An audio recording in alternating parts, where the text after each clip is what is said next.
안녕하세요. 매일 아침 말씀 묵상에 오신 여러분을 진심으로 환영합니다. 창세기 48장을 묵상하겠습니다. 요셉의 아들들을 축복한 야곱. 생각할 문제: 요셉의 두 아들만을 축복한 이유가 무엇일까요? 장자권의 세 가지 축복은 어떻게 개성되어집니까? 오늘 우리에게 주는 교훈은 무엇입니까? 창세기 48장에는 야곱이 그의 손자 에브라임과 므낫세를 축복하는 내용이 나옵니다. 요셉에게 이르되 이전에 가나안 땅 루스에서 전능하신 하나님이 내게 나타나사 복을 주시며 내게 이르시되 내가 너로 생육하고 번성하게 하여 내게서 많은 백성이 나게 하고 내가 이 땅을 내 후손에게 주어 영원한 소유가 되게 하리라 하셨느니라.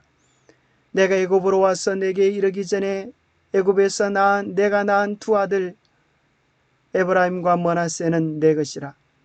르우벤과 시몬처럼 내 것이 될 것이요 이들 후에 내 소생은 내 것이 될 것이며 그들의 유산은 그들의 형의 이름으로 함께 받으리라. 야곱은 죽기 전에 그의 손자들을 특별히 축복하면서 여러 손자 가운데 특별히 요셉의 두 아들 에브라임과 므낫세를 축복하면서 그들을 르우벤과 시몬처럼 내 것이 될 것이라. 손자이지만 아들의 반열로 올리시는 것을 발견하게 됩니다. 교과에는 이렇게 기록되어 있습니다. 손자들 가운데 요셉의 두 아들 므낫세와 에브라임만이 야곱의 축복을 받았다. 그들은 이 축복을 통해 손자에서 아들로 신분이 상승된다. 야곱의 축복은 둘째 에브라임이 첫째 므낫세보다 더 큰 자가 될 것을 암시하고 있다. 사실 야곱의 축복은 근본적으로 요셉을 위한 것이었다. 자, 야곱은 손을 어긋맞춰서 장자인 므낫세보다 차자인 에브라임을 더욱 축복하여 오른손으로 차자인 에브라임을 축복하는 것이 나옵니다. 왜 이렇게 했을까요? 아마 모르긴 해도 그가 야곱과 에서와 야곱에게 있어서도 혈통적인 장자는 에서였지만 하나님을 친근히 사모하는 그의 속성으로 인하여 그가 영적 계보를 이어가듯이 므낫세와 에브람 사이에도 아마 그런 영적 계보를 이어가는 신실함이 있지 않았나 생각해 봅니다. 그들이 가까이 나왔을 때 야곱은 그들을 안고 입을 맞추고 축복하기 위하여 그의 손을 엄숙히 그들의 머리 위에 얹고 내 조부 아브라함과 아버지 이삭에 섬기던 하나님, 나의 나무로부터 지금까지 나를 기르신 하나님, 나의 모든 환난에서 건지신 사자께서 이 아이에게 복을 주소서 하고 기도하였다. 이제는 자기를 의지하는 정신도 인간의 능력이나 교활한 꾀를 의지하는 마음도 없었다.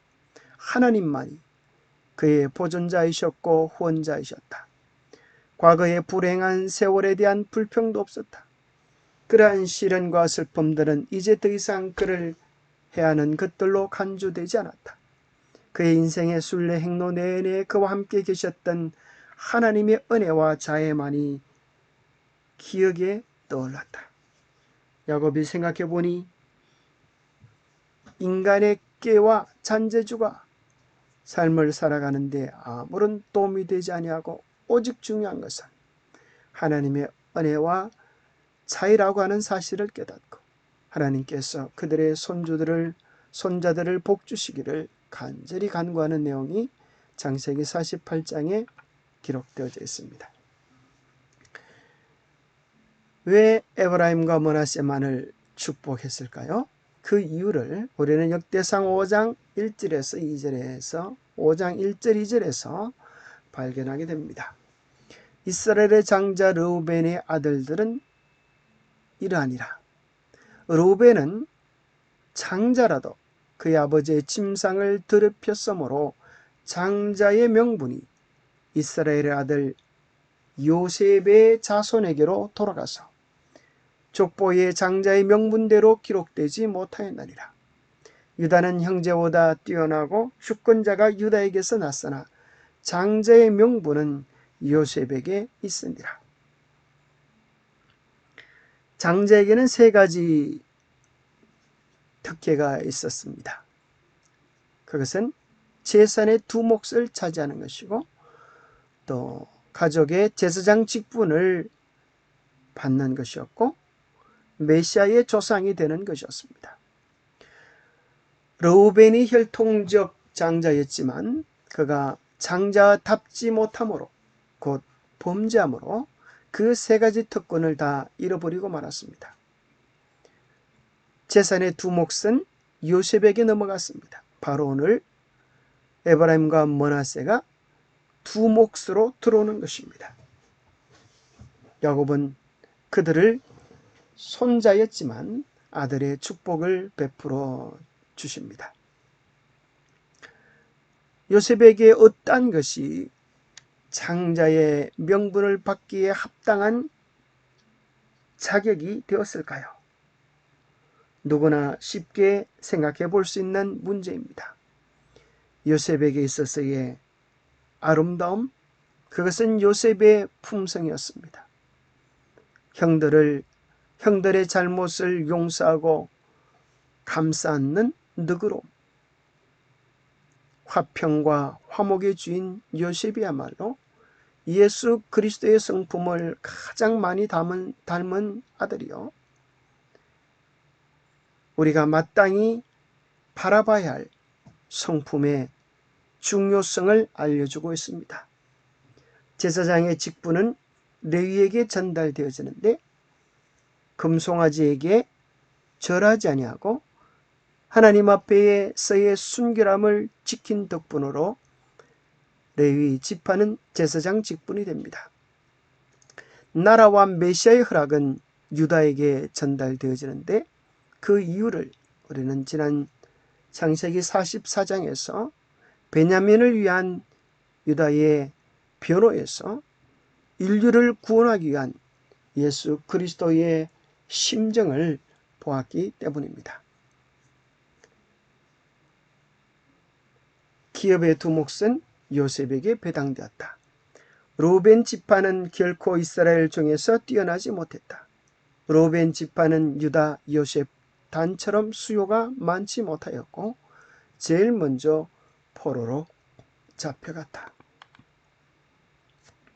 그와 마찬가지로 마지막 시대의 영적 장자권은 누구라고 생각하십니까? 장자는 어떤 자가 되어야 할까요? 혈통적으로 장자라고 해서 장자가 되는 것이 아니었습니다.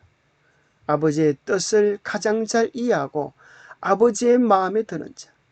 야곱은 여러 아들 가운데 요셉, 그를 영적 장자로 선택한 것입니다. 왜냐하면 요셉의 아름다운 성품 때문이었습니다. 성도들의 인내가 여기 있나니 그들은 하나님의 계명과 예수에 대한 믿음을 지키는 자니라. 마지막 시대에 우리 아버지를 기쁘시게 할 자들은 다름 아니라 온 세상이 하나님의 계명을 저버린다 할지라도 잃어버린 하나님의 계명을 회복하고 하나님의 성품을 이 세상에 잘 드러내는 그러한 사람들이야말로 영적 장자권의 자격을 갖춘 자들이 아닐까 생각합니다. 계시록 22장, 성경의 마지막 결론인 22장은 생명나무에 나아가며 문들을 통하여 성에 들어갈 권세를 받으려 하는 자들의 특징을 두루마기를 빠는 자들이라고 이야기하고 있습니다. 이것을 킹 제임스 버전에는 하나님의 계명을 행하는 자들이라고 이야기하고 있습니다. 15절에서 성 밖에 있는 자들의 특징을 보면 하나님의 십계명의 조항에 다 걸리는 것을 발견하게 됩니다. 이 시대 누가 하나님의 심정을 알며 하나님의 성품을 닮은 자들이 되어야 할까요? 우리가 우리의 마음을 다하여 주님을 닮고 하나님의 마음을 세상에 나타내는 영적 장자들이 되시기를 축복합니다. 영감의 교훈입니다. 야곱이 요셉의 두 아들을 입양함. 야곱은 내가 애굽으로 와서 내게 이르기 전에 애굽에서 내게 낳은 두 아들 에브라임과 므낫세는 내 것이라. 르우벤과 시몬처럼 내 것이 될 것이라고 말하였다. 그들은 야곱의 자손으로 입양되어 각각 한 족속의 족장이 될 것이었다. 그리하여 르우벤이 잃어버렸던 장자의 권리 중에 하나가 요셉에게 넘어갔다. 그리하여 요셉은 이스라엘 중에서 두 몫을 차지했다. 기도하겠습니다. 하나님 아버지, 오늘 귀한 말씀을 통하여서 누가 진정한 영적 장자인지를 깨닫게 해주셔서 감사합니다. 결코 혈통적 장자가 장자가 아니라 아버지의 심정을 알고 아버지의 뜻을 행하는 장자다움을 가진 자가 장자임을 깨닫게 해주시니 감사합니다. 우리의 마음속에서 하나님의 마음을 사모하게 하시고 하나님의 품성을 사모하게 하시고 어떻게 하면 하나님을 기쁘시게 할까 하는 것이 우리의 생각의 중심이 되게 하여 주시옵소서. 그래야 하나님의 품성을 험마하고 담고 그 품성을 나타낼 수 있도록 도와주시옵소서. 온 세상이 하나님의 계명과 뜻을 저버린다 할지라도 하나님의 뜻이 굳게 서서 주님의 기쁨이 되는 우리가 되게 축복하여 주시옵기를 우리 주 예수 그리스도로 모자하여 간절히 간구하옵나이다. 감사합니다. 주님을 기쁘시게 하는 주님의 참된 장자들이 되시기를 축복합니다. 감사합니다.